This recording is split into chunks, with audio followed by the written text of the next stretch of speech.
सर्वनाम। सर्वनाम का शाब्दिक अर्थ पूछा गया है। सर्वनाम का शाब्दिक अर्थ का मतलब होता है बेटा सबका नाम। क्या होता है?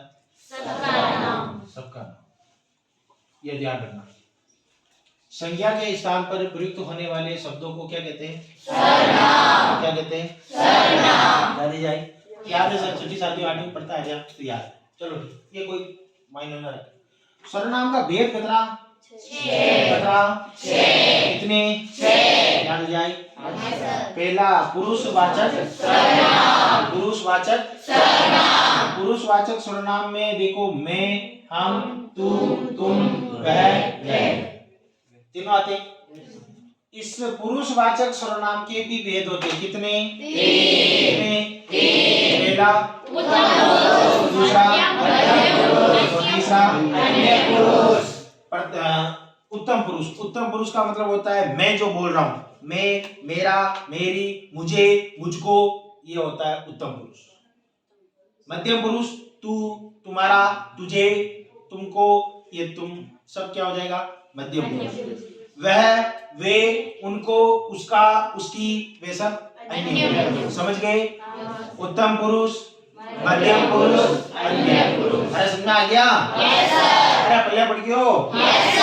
हाँ, पहला में वापस बताया मैंने सर्वनाम। सर्वनाम का शाब्दिक अर्थ क्या होता है बेटा? सर्वनाम। सर्वनाम की परिभाषा संज्ञा के स्थान पर प्रयुक्त होने वाले शब्दों को सर्वनाम कहते हैं। सर्वनाम के कुल कितने भेद होते हैं? पहला पुरुषवाचक। जिस संज्ञा शब्दों के स्थान पर पुरुष शब्द का प्रयोग होता हो वहां सब पुरुषवाचक सर्वनाम होता है। पुरुषवाचक सर्वनाम के मतलब होता है मैं, वह, तुम, तुम्हारा, वो सब। पुरुषवाचक के कितने भेद? उत्तम पुरुष, मध्यम पुरुष और अन्य पुरुष। उत्तम पुरुष का मतलब जो बोल रहा है, यानी मैं, मेरा, मुझे, तू, तुम्हारा, तुझे। मध्यम वह, उनका, उनकी, अन्य। समझ में आ गया? दूसरा होता है निश्चयवाचक। दूसरे का क्या है? निश्चयवाचक। निश्चयवाचक सर्वनाम का मतलब होता है यह, ये, वह, वे, इन्होंने, उन्होंने आदि। समझ गए? सर ये ही लड़का है जो कल कक्षा में आवाज कर रहा था। ये ही, यानी जो निश्चय है। समझ गए? निश्चय जहां होता है यह, ये, वह कल आसिम जाएगा। वह मतलब वह जो निश्चयवाचक, जो निश्चय है। समझ गए? अरे हम में आ गयो? आगे अनिश्चयवाचक। अनिश्चयवाचक सर्वनाम होता है कोई और कुछ। सर कल कौन आसिम जाएगा? कोई, कौन जाएगा? कोई। सर कोई भी जा सकता है, कुछ भी हो सकता है। अभी अपन मैं कह दूं आपको बेटा विधानसभा क्षेत्र का चुनाव आसिन का महीना कौन जीती? सर कोई भी जीत सके। लड़ाई एक है, कहीं भी रह सके। जहां अनिश्चय होता हो, जहां निश्चय नहीं होता, वहां कोई और कुछ का प्रयोग अनिश्चयवाचक सर्वनाम में होता है। तीन हो गए। चौथा संबंधवाचक। संबंधवाचक का मतलब, हाँ यह थोड़ा ध्यान रखना, जहां बेटा योजक चिन्ह का प्रयोग होता हो, जहां योजक का चिन्ह का प्रयोग होता हो वहां संबंधवाचक। जो लड़ेगा, जो पढ़ेगा सो पाएगा। जो पढ़ेगा सो पाएगा। जिसकी लाठी उसकी, जिसकी लाठी उसकी।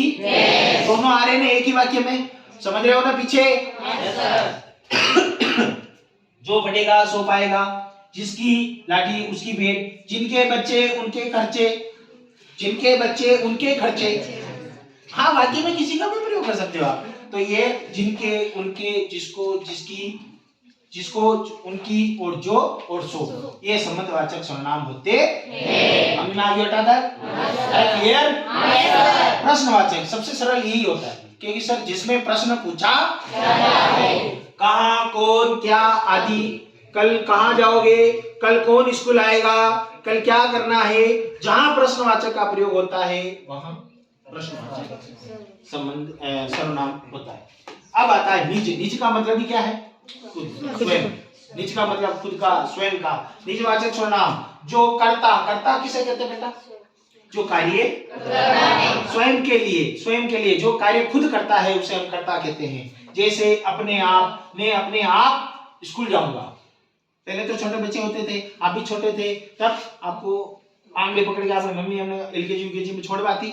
अब आप अपने आप आते हो तो निज का काम। पहले आपको अपने मम्मी पापा कपड़े पहनाते थे, सब कुछ करते थे, लेकिन अब आप अपने आप ही हो गए तो निजवाचक, अपना खुद का काम खुद करना, तो निजवाचक सर्वनाम अपने आप, मैं आप और स्वयं, ये आदि क्या होते रे? निजवाचक। क्या होते रे? निजवाचक। सबसे मोस्ट इंपोर्टेंट सर्वनाम के अंदर ये होती है बेटा कि नोट लगाया है कि हिंदी में सर्वनाम शब्दों का लिंग संज्ञा के स्थान अनुसार होता है।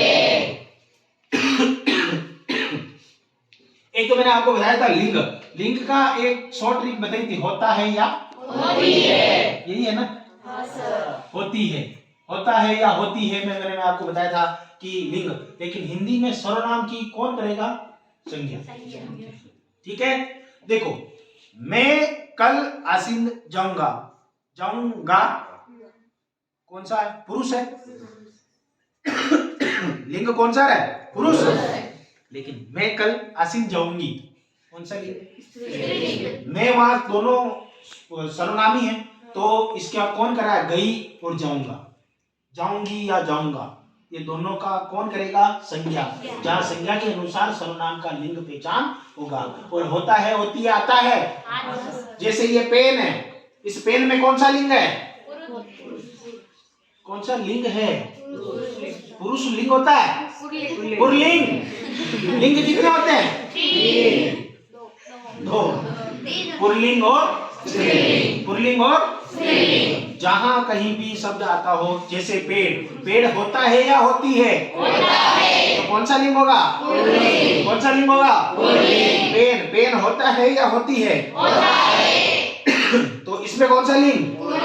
पुल्लिंग। ये कुर्सी, ये टेबल होता है या होती है? होती है। टेबल होती है या होता है? होती है। तो कौन सा लिंग? स्त्रीलिंग। पुस्तक में कौन सा लिंग? पुस्तक होता है या होती है? होती है। तो स्त्रीलिंग। समझ गए? Yes sir. हाँ भैया, कर दे।